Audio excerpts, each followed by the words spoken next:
The Duchess of Sussex launched the 40 by 40 project on her 40th birthday, a scheme which sought to ask 40 of the Duchess's friends to give 40 minutes of their time to advise women on how to get back into the workplace. In a launch video with Hollywood actress Melissa McCarthy, Meghan promised the scheme would have a ripple effect across the world as each person asks 40 of their own friends to take part.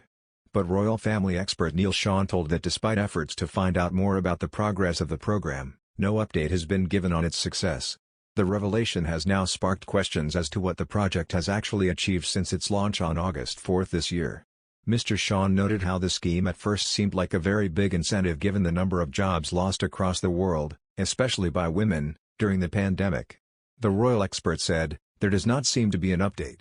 We are not quite sure exactly, with all the celebrities that were contacted, what they did, and how it progressed and was there any success from this."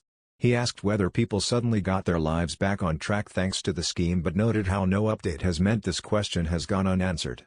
Mr. Sean went on to highlight it does seem odd that Meghan would make such a huge statement about the promising scheme but not follow up with any progress reports or details 4 months on.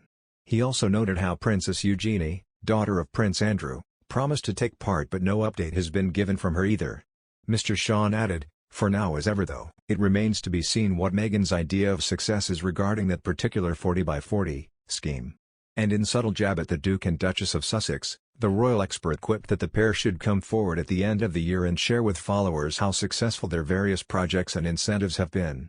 The Duke and Duchess's Archie production company website fails to report any update on the scheme. But there are a number of testimonials from individuals from across the world who have pledged 40 minutes of their own time to assist other women as part of the scheme. Another news, a Buckingham Palace inquiry into allegations the Duchess of Sussex bullied staff has so far only interviewed a tiny handful of people who worked for her. The revelation has prompted fears that the investigation, set up 9 months ago, is being kicked into the long grass. Palace aides announced in March that they were launching an internal inquiry into claims Meghan's behavior drove 2 personal assistants out of the household and undermined the confidence of a third. Staff were said to have been left in tears and feeling traumatized. The royal household subsequently employed a third-party law firm to probe the claims, paid for by the family privately, in a move that some predicted could increase tensions between Harry and Meghan and the institution. The allegations are strongly denied by the Duchess, whose lawyers described them at the time as a calculated smear campaign. But the Daily Mail has now established that only a small number of royal employees, both past and present, have actually been spoken to. These are likely to include the 2 PAs, another staff member and possibly Cabinet Secretary Simon Case, who was then working as Prince William's private secretary.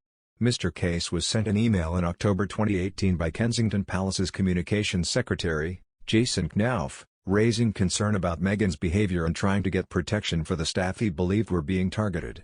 The Sussexes would, on average, have had around 15 employees working for them at any one time, with up to 25 over the course of Meghan's brief time in the royal family between 2017 and 2020. But there is such a wall of silence around the entire probe, on the orders of the Queen's ultra-cautious private secretary Sir Edward Young, that no one within the household has been told whether it is even still ongoing. Part of the problem is that the palace has never before had to deal with an official bullying complaint against a member of the royal family, effectively an employer, and so has no precedent on which to act. And with such a narrow scope of inquiry, sources ask what the investigation will actually achieve. One told, "I think they, the palace, are slightly caught between a rock and a hard place on this. There are obviously serious questions to be asked as to how the original complaints about bullying made against the Duchess were handled internally." They added, "From what anyone hears, interviews have only taken place with a handful of people. It's been far from comprehensive." Buckingham Palace refused to comment on any aspect of the investigation this week.